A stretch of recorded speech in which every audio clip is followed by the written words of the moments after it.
నమస్కారం, welcome to I drip. నేను మీ ఝాన్సీ.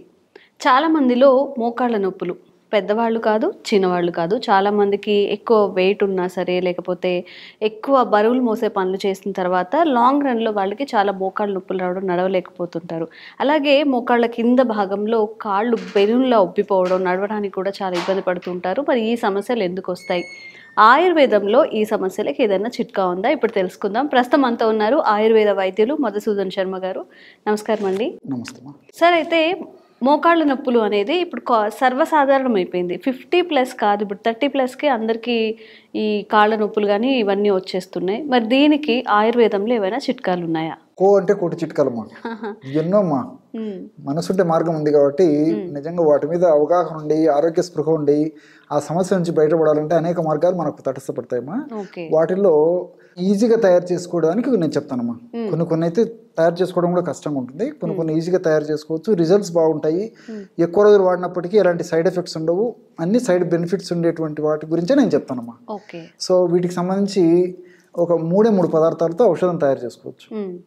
తిప్పతీగ అంటే కరోనా గుర్తొస్తుంది. ఇది షుగర్ కి కూడా యూజ్ చేస్తారు, అది చాలా వాటికి పనిచేస్తుంది. దాన్ని బాయిల్ చేసుకోవడం, డైరెక్ట్ గా తినేయడం ఇలాంటివి చేస్తూ ఉంటారు. చేస్తారమ్మా. చర్మ వ్యాధులకు వాడతారు, షుగర్ కు వాడతారు, నొప్పులకు వాడతారు, జ్వరానికి వాడతారు, బాడీ రెసిస్టెన్స్ పవర్ వచ్చేదానికి వాడతారు, తర్వాత స్త్రీలకు సంబంధించిన సమస్యలు తగ్గేదానికి వాడతారు, జీర్ణాశయ సంబంధించిన సమస్యలు తగ్గేదానికి వాడతారు, వెయిట్ తగ్గేదానికి వాడతారు.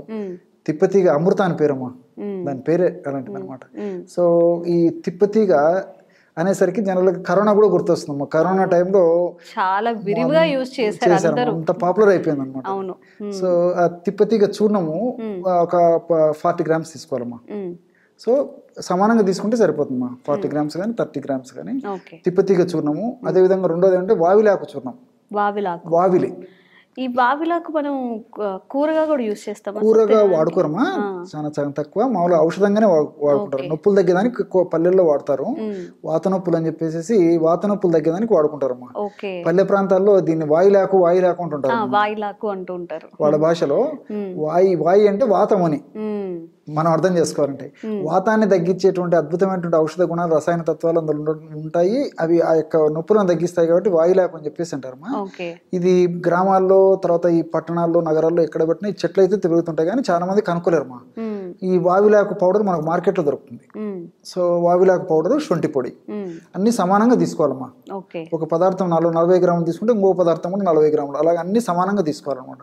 తీసుకుని ఆ పౌడర్స్ అన్ని కలుపుకోవాలి.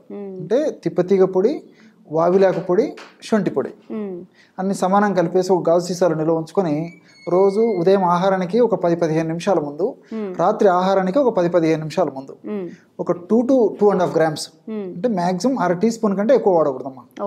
ఆ పౌడర్ ఒక ప్లేట్లో వేసేసుకొని స్వచ్ఛమైన తేనెతో కానీ, లేకపోతే ఒక 50 ml 100 ml పల్చటి తాజా మజ్జిగలో కానీ, లేకపోతే 50 to 100 ml నీళ్ళలో కలిపి తీసుకోవచ్చు. ఈ విధంగా తీసుకోవడం వల్ల ఈ యొక్క మోకాళ్ళ నొప్పుల సమస్యకు చాలా చక్కటి పరిష్కారం దొరుకుతుందమ్మా. ఈ తిప్పతీగలో మోకాళ్ళ నొప్పులు తగ్గించేటువంటి ఔషధ గుణాలు ఉన్నాయి. అదేవిధంగా వావిలాకులో అదే మోకాళ్ళ నొప్పులను తగ్గించే ఔషధ గుణాలు ఉన్నాయి. శొంఠిలో ఉన్నటువంటి మోకాళ్ళ నొప్పులు తగ్గించేటువంటి ఔషధ గుణాలు, వీటన్నిటి వల్ల కూడా ఈ మోకాళ్ళ నొప్పులు చాలా త్వరగా, శీఘ్రంగా, సత్వరమే, వెంటనే తగ్గిపోతాయమ్మా. సో సైడ్ ఎఫెక్ట్స్ ఉండవు, అన్ని సైడ్ బెనిఫిట్స్ ఉంటాయి. అందులో ఇప్పుడు తిప్పతీగ గురించి మనం ఆలోచించినట్లయితే అరబినోగెలాక్టాన్స్ అని చెప్పేసి రసాయన పదార్థాలు ఉంటాయమ్మా. ఈ అరబినోగెలాక్టాన్స్ అనేటువంటి రసాయన పదార్థాలు యాంటీ ఇన్ఫ్లమేటరీ గా పనిచేస్తాయి. యాంటీ ఇన్ఫ్లమేటరీ అంటే ఈ మోకాళ్ళ భాగంలో ఆ యొక్క అసౌకర్యం కలిగి వ్యాధి ప్రారంభమైనప్పుడు ఆ భాగంలో ఇన్ఫ్లమేషన్ అనేటువంటి ప్రక్రియ జరిగేటప్పుడే ఆ వ్యాధి మొదలవుతుంటుందమ్మా. ఆ ప్రక్రియలో భాగంగా, ఆ ఇన్ఫ్లమేషన్ ప్రక్రియలో భాగంగా TNF ఆల్ఫా, తర్వాత సైటోకైన్స్, ప్రోస్టాగ్లాండిన్స్ ఇలాంటి హానికారకమైన రసాయన పదార్థాలు ఉత్పత్తి అయ్యి వాటి యొక్క ఉత్పత్తి ప్రభావం చేతనే మోకాళ్ళ భాగంలో నొప్పి, పోటు, వాపు, సలుపు, బాధ, అసౌకర్యము ఇవన్నీ కలుగుతుంటాయమ్మా. సో ఈ అరబినోగెలాక్టాన్స్ అనేటువంటి రసాయన పదార్థాలు ఆ ఇన్ఫ్లమేషన్ తగ్గించడమే కాకుండా హానికారకమైన రసాయన పదార్థాల ఉత్పత్తిని తగ్గించేసి వాటి యొక్క పనితీరును కూడా నిర్వీర్యం చేసేస్తాయి. అంత శక్తి ఉందమ్మా తిప్పతీగకి. అదేవిధంగా వావిల్లో ఆల్కలాయిడ్స్, తర్వాత ఫ్లేవనాయిడ్స్ ఇలాంటి అనేక రకాల పదార్థాలు కూడా చక్కగా ఉపయోగపడతాయి. కొన్ని రకాల ఆల్కలాయిడ్స్, కెమికల్స్, అదేవిధంగా శొంఠిలో ఉన్నటువంటి జింజరాలు, షాగులు అనే రసాయన పదార్థాలు కూడా ఈ నొప్పిని తగ్గించేందుకు చాలా చక్కగా ఉపయోగపడతాయి. రెండోది ఏంటంటే ఇప్పుడు ఆస్పిరిన్ అని మీరు పేరు వినంటారమ్మా. నొప్పిని తగ్గించడానికి పూర్వకాలం మరీ విరివిగా వాడేవాళ్ళు ఆస్పిరిన్. ఈ మైగ్రేన్ హెడేక్ అయినా కొంతమంది ఆస్పిరిన్ వాడేవాళ్ళు, మిగతా నొప్పులకు ఫీవర్కి ఆస్పిరిన్ వాడేవాళ్ళమ్మా. సో ఈ ఆస్పిరిన్ గుణం ఏంటంటే నొప్పిని తగ్గిస్తుంది అనమాట. సో శొంఠిలో ఆస్పిరిన్ న్యాచురల్గానే ఉంది.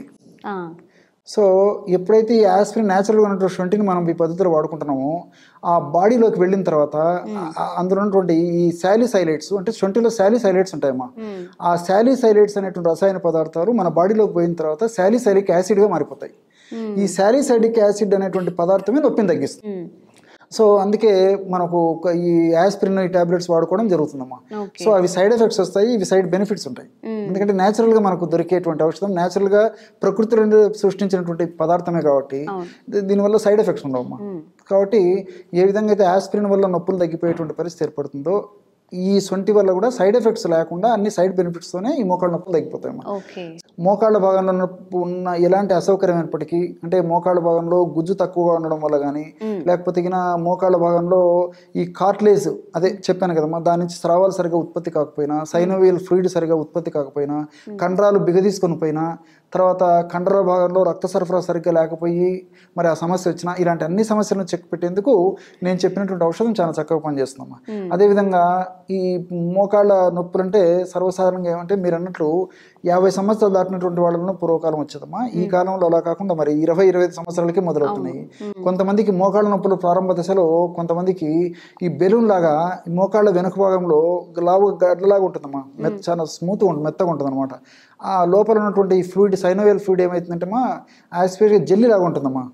ఈ మోకాళ్ళ నొప్పులు ప్రారంభ దశలో అంటే అరిగిపోవడం వల్ల, గుజ్జు తగ్గిపోవడం వల్ల ఉండేటువంటి ప్రారంభ దశలో ఆ జెల్లు ఒక లిక్విడ్ లాగా తయారైపోయి ఆ లిక్విడ్ ప్రభావం చేత బెలూన్ లాగా ఉబ్బేసి వెనక భాగంలో మోకాల భాగంలో ఉంటుందమ్మా. అది ప్రారంభ దశకు గుర్తు అనమాట. ఇది బేకర్స్ సిస్ట్ అంటారు అనమాట. సో ఇవన్నీ కూడా మోకాళ్ళ నొప్పులకు సంబంధించినటువంటి సమస్యలమ్మా. సో నేను చెప్పినటువంటి పద్ధతిలో ఈ యొక్క ఔషధం వాడుకోవడం వల్ల చాలా అద్భుతమైన ఫలితాలు కలుగుతాయి. దీర్ఘకాలం పాటు వాడినప్పటికీ ఎలాంటి ఇబ్బంది ఉండదు. కానీ ఇలాంటివి మనం విచారించేసేసి తాజావి అంటే ఫ్రెష్గా తయారు చేసినటువంటి చూర్ణాలు తెచ్చుకొని వాడుకుంటే మంచి రిజల్ట్స్ ఉంటాయమ్మా.